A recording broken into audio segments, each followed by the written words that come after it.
मंडलायुक्त अंजनेय कुमार सिंह की अध्यक्षता में संभागीय परिवहन प्राधिकरण मुरादाबाद की बैठक कमिश्नरी सभागार में आयोजित हुई। बैठक में विभिन्न विषयों पर बिंदुवार विस्तृत रूप से चर्चा की गई। बैठक में संभागीय परिवहन प्राधिकरण मुरादाबाद द्वारा समय समय पर सचिव संभागीय परिवहन प्राधिकरण मुरादाबाद को प्रतियोजित शक्तियों के अधीन 1 जनवरी 2023 से 31 जुलाई 2023 तक सचिव द्वारा जारी किए गए परमिटों का विवरण संबंधित अधिकारी द्वारा प्रस्तुत किया गया तथा विभिन्न परमिटों धारकों द्वारा निरस्तीकरण हेतु समर्पण किए गए परमिटों को निरस्त किए जाने पर विचार किया गया। बैठक में मृतक अनुज्ञाधारियों के स्थायी सवारी गाड़ी अनुज्ञा पात्रों को वारिसानों के नाम हस्तांतरण हेतु प्राप्त आवेदनों पर भी विचार किया गया। मंडलायुक्त ने कहा कि परमिट का अगर किसी को रिन्यूअल या ट्रांसफर करना है तो नियमानुसार समय सीमा के अंतर्गत किया जाएगा।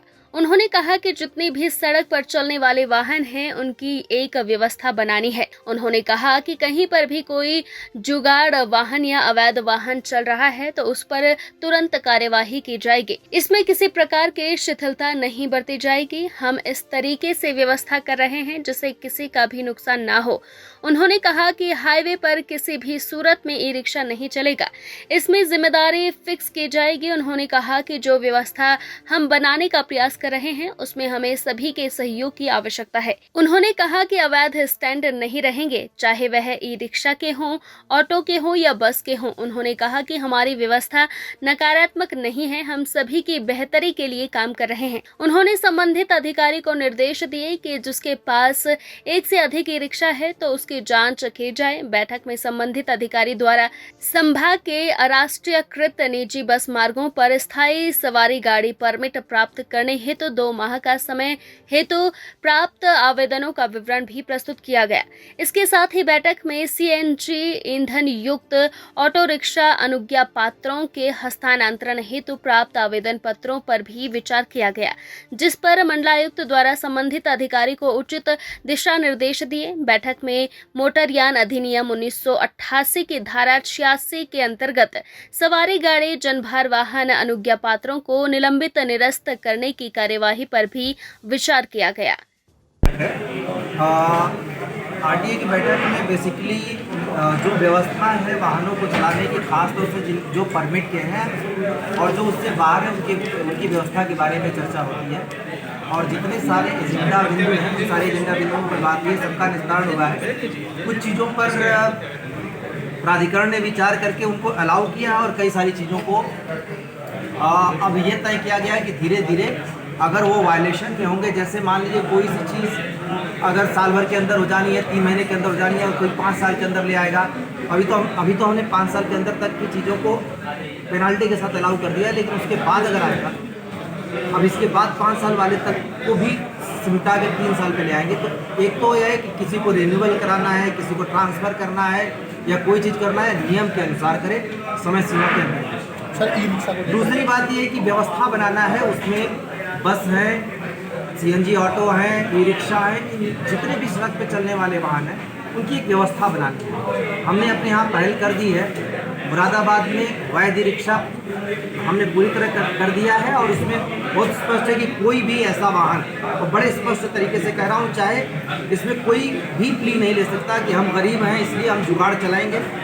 सुरक्षा सबसे पहले, इसलिए ये स्पष्ट कर दिया गया है कि कहीं पे भी कोई जुगाड़ वाहन या अवैध वाहन, अवैध ई रिक्शा चलता हुआ दिखेगा, तुरंत काट के उसको हम फेंक। इसमें किसी के साथ कोई मुरब्बत नहीं होगी। हमने व्यवस्था बना दी है, बसों के साथ ई रिक्शा के साथ बैंकों को जोड़ दिया है, लोन की व्यवस्था कर दी है, तो अब हम इस पर पीछे नहीं आएंगे।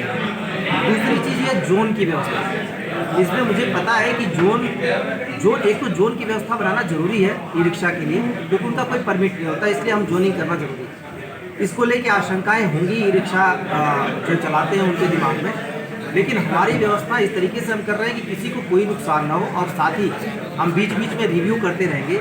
ये एक व्यवस्था का मसला है। सबसे पहले हमें इस पर एक प्रयोग करना होगा।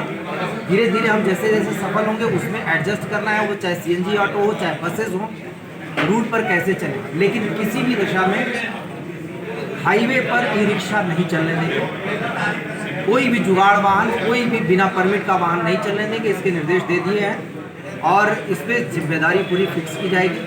जिसको जहाँ चलना है वहीं चलेगा। एक व्यवस्था बनाने का हम प्रयास कर रहे हैं, इसमें सभी के सहयोग की आवश्यकता है। अवैध स्टैंड नहीं रहेंगे, चाहे बस के हों, चाहे ई रिक्शा के हों, चाहे ऑटो के हों। जो स्टैंड होगा वो पूरा बाकायदा परमिशन के साथ होगा और व्यवस्था के साथ होगा। और जहाँ पे भी 5 मिनट से ज़्यादा वाहन रुकते हैं उसको हम स्टैंड मानेंगे। तो मैंने इस पर भी कार्रवाई के लिए निर्देश दे दिया है। ये सारी कार्रवाइयाँ नेगेटिव नहीं है। एक बारगी लोगों को लगेगा कि नहीं ये ज़्यादा से ज़्यादा इन्फोर्समेंट करने की कोशिश करें, लेकिन हम सबकी बेहतरी के लिए कर रहे हैं कि हम सड़क पर एक ऐसी व्यवस्था ले आए जिसमें सभी के लिए, जो वाहन चलाता है उसके लिए भी, जो इससे रोजी रोजगार करता है उसके लिए भी, पब्लिक के लिए भी एक बेहतर सहूलियत हो। इसके साथ ही मैंने ये भी कहा है कि जो एक से ज़्यादा ई रिक्शा जिनके पास है उनकी जांच की जाए और इस तरीके के चलाने वालों का को हम रैकेट मानते हुए उसको बस्ट करेंगे, या तो फिर हमें पहले से ही आगे सूचना दें कि क्यों उनके पास एक से ज़्यादा ई रिक्शा होना चाहिए। और इसको हम अभियान चलाकर जितने लोग एक से ज़्यादा ई रिक्शा रखे हुए और किराए पर चलाते हैं उनके विरुद्ध कार्रवाई करें। सर, कई अभिभावक ऐसे हैं जो ई रिक्शा से अपने बच्चों को भेजते हैं, उनसे क्या इसमें सबसे पहले तो अपील है अभिभावकों से कि बच्चों की सेफ्टी के साथ कोई भी समझौता न करें। सिर्फ ई रिक्शा ही नहीं, अगर बस परमिट पे नहीं है, धग्गा मार है, पुरानी है, उसमें अपने बच्चों को न भेजें। कोई भी चीज़, आपका पैसा आपके बच्चों के भविष्य से ज़्यादा कीमती नहीं हो सकता। दूसरी बात यह है कि इसमें हम भी चेक करेंगे और कहीं पे जो ई रिक्शा में अगर बच्चे जा रहे हैं बिना सेफ्टी सिक्योरिटी के और स्कूल भी उसको अलाउ कर रहा है तो हम दोनों की जिम्मेदारी फिक्स करेंगे। इसमें किसी तरीके का कोई समझौता नहीं करेंगे। उसके लिए वैकल्पिक व्यवस्था के बारे में भी चर्चा करके उस पर भी हम लोग निर्णय लेंगे कि कौन सी वैकल्पिक व्यवस्था बनाई जाए और उसमें जिसमें सभी की लिए सहूलियत होता ये है कि अभिभावक ये सोचकर कि एक जो महीने का खर्च निकलता है उसमें एक सस्ते में बच्चा चला जाए, वो ये व्यवस्था अपना लेते हैं। लेकिन बाद में अगर बच्चे के जीवन के साथ कोई दिक्कत आती है तो फिर उनको लगता है, पता चलता है कि बहुत महंगा है लेकिन तब तक बहुत देर हो जाती है। ऐसा किसी को भी करने की इजाज़त हम नहीं दे सकते और इसलिए व्यवस्था। सर, ई रिक्शा के संचालन को लेकर आपको द्वारा बहुत अच्छे कदम भी उठाए गए, आदेश दिए गए, लेकिन देखा ये जा रहा है कि उसका पालन नहीं हो रहा। देखिए, इसका मैंने यही कहा, अब हमने मुरादाबाद को अवैध ई रिक्शा मुक्त जोन कर दिया, डिक्लेयर। अब इसके अंदर जितने भी अवैध ई रिक्शा या फिर जुगाड़ू वाहन, मैं बहुत स्पष्ट कर रहा हूँ कि जुगाड़ से चलने वाला भी कोई वाहन अगर मिलेगा उसको तुरंत हम काट के फेंक देंगे बिना किसी की कोई भी वो उसका कारण सुनेगा।